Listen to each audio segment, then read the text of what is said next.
Ninais ni Amy na ialay ang kanyang mga binti kay Hero. Ang kanyang kakayahan ay pagpapagaling sa sarili. Naisip niya na kahit naputulin ang kanyang mga binti, maaari itong lumaki. Nang marinig ito ni Hero, ay nagmamadaling sinabihan si Amy na huwag gawin ito. Ngunit handa si Amy na subukan ito. Dahan-daang lumapit si Annie, ipinatong ang kamay sa balikat ni Amy at mahinang sinabi sa kanya na kahit tulungan niyang tumayo si Hero ay hindi matutuwa si Hero pagkatapos makitang nasasaktan si Amy. Biglang nagsalita si Nano na hinihimok silang huwag magtalo dahil mas maganda ang ideya niya. Nabanggit ni Nano na kaka-16 lang niya ngayong taon at 2 taon na lang ang kailangan nilang timbangin. Sa oras na iyon, sa araw ng kanyang pagtanda, ang kanyang kakayahan ay malamang na maging mas malakas at posibleng mag-evolve upang makakuha ng mga bagong kakayahan.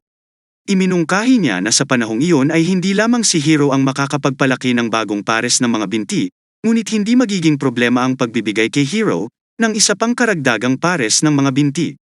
Nawala ang tensyon sa kapaligiran at nagtawanan ang bawat isa. Ang ebolusyon ng kakayahan ay isang hindi pamilyar na termino sa mga bagong mangkukulam. Ibinigay ni Nano ang kahulugan ng aklat-aralin na kinasasangkutan nito ang paghalay ng mahiwagang enerhiya sa loob ng katawan, na nagbabago sa isang bagay na ganap na bago. Iniisip kung hindi pa nila ito nakita, ngumiti si Nano at sinabi pa rin, ito ay talagang kamangha-manghang. At kung ang bawat isa ay nag-aral ng mabuti, ang bawat isa ay maaaring mag-evolve ng mga bagong kakayahan. Habang nakikinig sa masigasig na paliwanag ng dalaga, nagugulat si 76. Kung hindi lang niya naintindihan ang tinatawag na ability evolution na binanggit ay tiyak na tinatawag na high awaken. Ngunit pakiramdam niya ay nakikinig siya sa isang hindi kapani-paniwalang kwento. Kahit papaano, ang Witches Union ay may ilan sa mga high awakening witch na ito. Sa anumang kaso, ito ay dapat na nangangahulugan na ang mga pagkakataon na makatagpo ng isang napili ay tila mas mataas. Habang papalalim ang gabi pagkatapos makatulog si Roland, si Nightingale ay nadulas sa ambon, tahimik na umalis sa kastilyo. Nagtungo siya sa diplomatic building. Ang inspeksyon noong hapon ay walang nakitang kakaiba. Parang normal lang ang 4 na mangkukulam. Ang nag-iisang taong nagpaintriga sa kanya ay si 76. Lahat ng sinabi ng 76 na ay totoo, ngunit may isang bagay na hindi maganda. Habang ang bawat isa ay nakatulog na, ang ilaw ay bukas pa rin sa silid ni 76. Nakaupo siya sa gilid ng kanyang kama, pinaglalaroan ng singsing sa kanyang kamay sa ilalim ng liwanag ng kandila. At si Nightingale ay walang mahanap na kaina-hinala tungkol sa singsing at naisip kung bakit siya naghihinala. Makalipas ang kalahating oras, nakita si 76 na nakatulog na. Lumabas si Nightingale sa silid at pinatay ang kandila bago niya ito iniwan. Hindi nagtagal, naging napakatahimik ng silid. Sa pagmamasid sa pagbabago ng kanyang singsing, alam niyang umalis na ang tao sa silid. Kalahating oras lang ang nakalipas, nakakita siya ng malakas at maliwanag na liwanag sa pamamagitan ng kanyang singsing at agad niyang nalaman na may tao sa kanyang silid at malamang na may kakayahang invisibility at ito ay napakalakas. Naniniwala siya na ito ay isang high awakening, na ang kanyang kapangyarihan sa pakikipaglaban ay tila pangalawa lamang sa nangungunang 3 pwesto sa panahon ng Federation. Alinmang paraan, natagpuan na niya ang unang high awakening. Tumayo siya at binuksan ang bintana, at kahit na ang malamig na hangin at nyebe ay tumama sa kanyang mukha. Gayunpaman, sa sandaling iyon, may nangyaring hindi inaasahan. Ang singsing sa kanyang kamay ay biglang nagsimulang manginig, na tila sumasalamin sa isang bagay. Nakatingin sa kastilyo. Habang si 76 na ay kumukulog ang puso at siya ay naninigas sa kinatatayuan. Hindi pa siya nakakita ng ganoon kalakas na sinag ng liwanag. Mahigpit na pinagdasal ang kanyang mga kamay, nanalangin na sa wakas ay natagpuan na niya ang napili. Samantala, natagpuang muli ni Roland ang kanyang sarili sa mundo ng panaginip, humihikab habang nagsisipilyo sa banyo sa tabi ni Zero. Nang makita ang kanilang mga refleksyon sa salamin, isang matangkad at isang pandak na sumisiksik sa harap ng makipot na lababo. Tumawa si Roland at biglang nakitang nakakatuwa ang panaginip. Lumingon si Zero para itanong kung ano ang tinatawanan ni Roland. Pabirong sinabi ni Roland na siya ay tumetawa kay Zero, due to short stature. Zero pouted at sinipa si Roland sa mga binti. Pagkatapos ay sinabi niya sa kanya na magbihis ng maayos. Dahil may pulong ang mga magulang at guro. Dahil wala ang mga magulang ni Zero, kailangang dumalo ni Roland. Sa panunood kay Zero, sa pagsusuklay ng kanyang buhok, Iminungkahi ni Roland na ang kambal na pusod ay mas babagay sa kanya, ngunit agad na itinulak siya palabas ng banyo ni Zero. Umiling si Roland, hinintay na maging handa si Roland, nakasabit sa kanyang balikat ang backpack. Nagpalit siya ng itim na short-sleeved shirt na pinaresen ng palda. Pinuri sa puting medyas at sneakers na nagbibigay sa kanya ng isang kaakit-akit na kabataang hitsura. Ang kanyang malambot na puting buhok ay nakatali sa twin ponytails na nakapatong sa kanyang mga balikat, na ginagawang hindi kapani-pani walang cute. Pagdating sa paaralan, sinalubong si Roland ng malutong na boses ng babae, nagsasabing ikaw. Napalingon siya at nakitang si Garcia pala ang nakaupo sa tabi niya. Itinuro ni Roland na nakasulat si Zero bilang Guardians sign sa upuan. Nang mapansin ni Garcia ang pangalan sa note, umupo siya. Curious na tinanong siya ni Roland kung may anak na siya na sinagot naman ni Garcia Collie, na pinsan niya yon. Sa hindi malamang dahilan, naramdaman ni Roland na nagbago ang ugali ni Garcia sa kanya mula noong una nilang pagkikita. Bagamat naiinip pa, mukhang mas mabait ito sa kanya. Maya-maya, nagsimulang magsalita ang guro. Pinasa ni Garcia kay Roland ang isang note na nagtatanong kung siya ang martial fighter mula kanina. Naguguluhan si Roland kung paano niya nalaman, ngunit hindi sumagot. Pagkatapos ay sumulat si Garcia ng isa pang talata, iginiit na nararamdaman niya ito at sinabi sa kanya na huwag magsinungaling. Napagtanto ni Roland kung bakit nagbago ang ugali ni Garcia sa kanya. Naisip niyang tanggihan ito, ngunit pagkatapos ay naisip niya ito ng mabuti. Sana ay matuto pa tungkol sa mundong ito mula kay Garcia. Ang pakikipag-usap sa pamamagitan ng mga talata H ay mahirap kaya nagpasya silang mag-usap ng maayos sa ibang lugar. Nakarating sila sa bahay ni Garcia. Nang makakita ng pink na tsinelas ng kuneho sa sahig, nag-alinlangan si Roland, ngunit kalaunan ay isinuot ito. Binuhusan siya ni Garcia ng isang basong tubig at nagtanong si Roland tungkol sa kanyang pinsan. Inihayag ni Garcia na hindi siya malapit sa kanyang pinsan o sa katunayan, sa kanyang buong pamilya. Tinuturing niya sila bilang kanyang mga kaaway. Nagulat si Roland nang malaman na ang pamilya ni Garcia, isang prominenteng pamilya, noon pa man ay gustong give-away ng lugar na ito para magtayo ng mga skyscraper at mall at pinapanta pa rito ang kanyang pinsan para hikayatin si Garcia na umalis. Nakapagtataka si Garcia na walang alam si Roland tungkol dito dahil ito ay karaniwang kaalaman ng mga taga roon. Mabilis na gumawa ng dahilan si Roland. Pagkatapos ay nagtanong siya tungkol sa mga kamakailang kompetisyon ni Garcia. Ipinaliwanag ni Garcia na ang layunin ng mga laban na ito ay hindi lamang para ipakita ang martial arts o manalo ng premyong pera, kundi para labanan ang tinatawag niyang external corruption. Bahagyang nataranta si Roland. Nilinaw pa ni Garcia na tanging mga martial fighter lang ang makakalaban sa mga tuwali at panlabas na katiwalian ang pangunahing dahilan ng paggawa ng mga normal na tao sa mga tiwaling nilalang na ito. Napalunok si Roland, nakaramdam siya ng pagkabalisa. Ang kanyang pangarap na mundo ay nasa Ira. Dagdag pa ni Garcia, ipapakita lamang niya ang higit pa kung sumali si Roland sa Martial Fighter Association dahil hindi lahat ng may kakayahan sa High Awakening ay mga martial fighter. At nakaramdam ng lamig si Roland. Sa madaling salita, kung siya ay nakumpirma na nagising ang mga kakayahan ngunit tumanggi na sumali sa asosasyon, makikita ba siya bilang isang likas na kaaway? Maya-maya lang ay tumunog ang telepono ni Garcia at pumunta siya sa kabilang kwarto para sagutin ito. Agad na tumayo si Roland, hinubad ang tsinelas na kuneho at naglakad na walang sapin sa dulo ng hallway. Pumasok siya sa storage room kung saan nakita niya ang mismong metal na pinto. Maliwanag, hindi pa ito nabubuksan kailanman.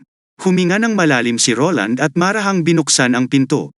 Ang maalat na amoy ng tubig dagat ay dumaloy sa kanyang mga butas ng ilong at ang tunog ng mga busina ng barko ay malakas at malinaw. Kinaumagahan, nagising si Roland na may pananibik, masiglang sumuntok sa hangin sa kanyang kama. Tama siya, bawat residente sa apartment ay tila may pintuan na humahantong sa kanilang mga pira-pirasong alaala.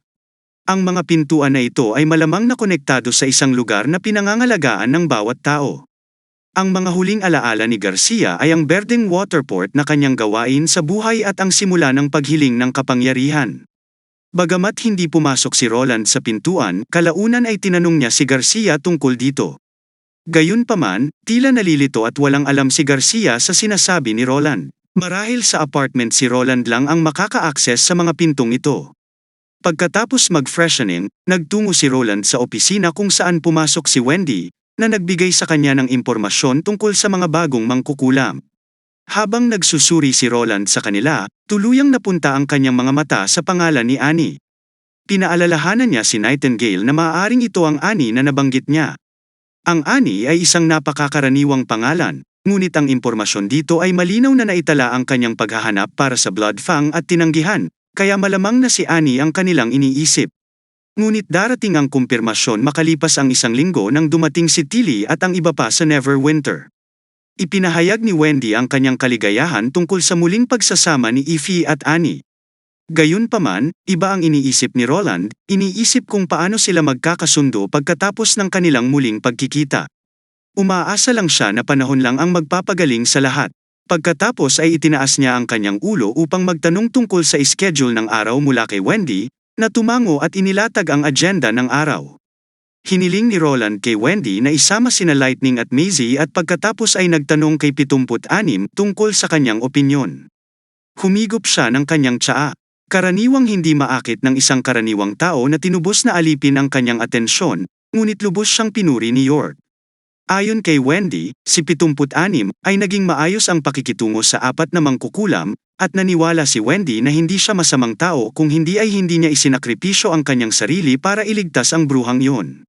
Sumang-ayon si Roland sa pananaw na ito at pagkatapos ay tinanong si Wendy kung ano ang palagay niya tungkol sa pagtatrabaho ni 76 sa Witches Union. Ngumiti si Wendy at sinabing kung payag si 76, wala siyang tutol. Biglang lumitaw si Nightingale na walang tigil, pinayuhan si Roland na huwag magtalaga ng anumang posisyon sa kanya. Naguguluhan, tinanong ni Roland si Nightingale kung bakit. Nag-alinlangan siya, hindi matukoy ang dahilan, ngunit naramdaman niyang may mali. Saglit na tiningnan ni Roland si Nightingale at saka tumango, pumayag na isantabi muna ang bagay na iyon. Matapos yumuko si Wendy at umalis, si Nightingale ay bahagyang nag-aalala, hinawakan ang kamay ni Roland. Humingi siya ng tawad, iniisip kung lumampas ba siya. Tinapak ni Roland ang kanyang kamay, naiintindihan na nag-aalala siya sa seguridad ng lahat. Hinayla niya si Nightingale palapit at marahan na tiniyak sa kanya na ang kaligtasan ng Neverwinter at ang kanyang sarili ay kanyang responsibilidad, at wala siyang ginawang mali. Gayunpaman, curious si Roland kung may nangyaring mali sa nakaraang inspection. Si Nightingale na nakatayo malapit kay Roland medyo nahihiya. Namula siya habang sinasabing nakita niya gamit ang kanyang kakayahan na totoo ang sinabi ni 76, ngunit ang kanyang mga reaksyon sa mga estranghero ay hindi tipikal na isang karaniwang pangangalakal ng alipin lamang. Habang si Nightingale ay nangangailangan ng mas maraming oras upang mag-obserba, kinaumagahan sa diplomatikong gusali, si 76 ang pumasok sa sala upang hanapin ang mga mangkukulam na nakatipon na. Masayang binati siya ni Amy ng magandang umaga, at naupo silang lahat para mag-almusal sa round table. Tuwang-tuwang ikinwento ni Amy ang masaganang almusal. Nang makita ni 76 ang masayang mukha ni Amy ay nagkunwari siyang ngumiti at umupo sa tabi niya, kumuha ng tinidor para makakain. Medyo mahina pa rin ang itsura niya, ngunit ang pagkakita kay Amy at sa iba pang nakangiting mukha ay nagpabalik sa kanya sa tikira. Ang grupong ito ng mga mangkukulam na araw-araw ay nagpupumilit para mabuhay, sa wakas ay nakahanap ng isang santuaryo. Marahil ang lugar na ito ay malapit ng maging bagong tikira kung saan muling babangon ang mga mangkukulam. Hinawakan ni Amy ang pisngi ni 76, napansin ang kanyang dark circles at tinanong kung hindi ba siya nakapagpahinga ng maayos.